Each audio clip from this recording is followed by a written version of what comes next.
Viti 1661. Franca është në kulmin e lavdisë së saj, dhe në qendër të gjithë shkaje ndodhet një njeri i ri, krenar dhe i jetur për admirim, mbreti Luigi XIV. Ai donte vetëm një gjë, të ishte dielli rreth të cilit rrotullohej e gjithë bota. Por një njeri bëri gabimin fatal. Emri i tij ishte Nicolas Fouquet, ministri i financave, i pasur, inteligjent, i adhuruar nga njerëzit, dhe ndoshta pak më i shkëlqyer se ç'duhej. Për t'i bërë përshtypje mbretit, Fouquet organizoi festën më të madhështore që Europa kishte parë ndonjëherë. 5.000 të ftuar, muzikë speciale e kompozuar vetëm për atë natë, ushqime egzotike që francezët nuk i kishin provuar kurrë, kopshtet e pallatit dukej si parajs, të gjithë mbetën pa fjalë. Por, ndërsa të ftuarit admiroheshin, mbreti po digjej nga brenda, sepse atë natë, për herë të parë, ai nuk ishte njeriu më i rëndësishëm në dhomë.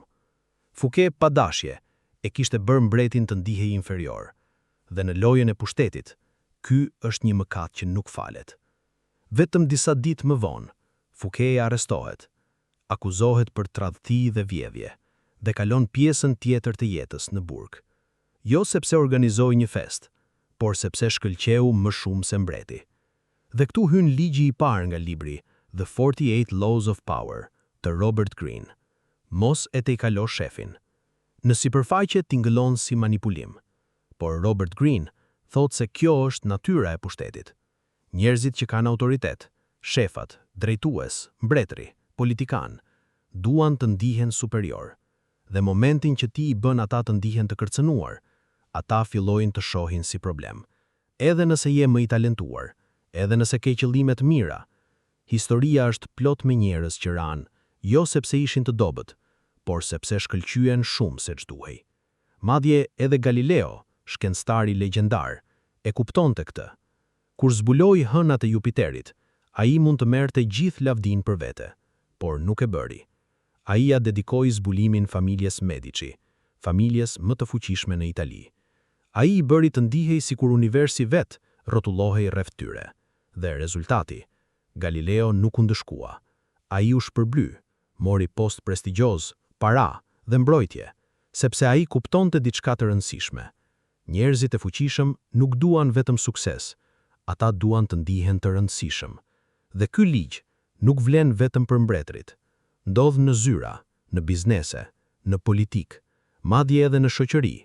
Sa herë dikush është penalizuar, jo sepse ishte i keq, por sepse bëri dikë tjetër të ndihej i vogël. Kjo është arsyeja pse disa njerëz fshehin inteligjencën e tyre, pse disa punonjës nuk flasin shumë në mbledhje, pse disa njerëz të talentuar mësojnë të luajnë më të vegjël derisa të vijë momenti i duhur, sepse në botën e pushtetit, perceptimi është gjithçka. Robert Greene nuk po thotë të jesh i dobët, po ai po thotë të jesh strategjik.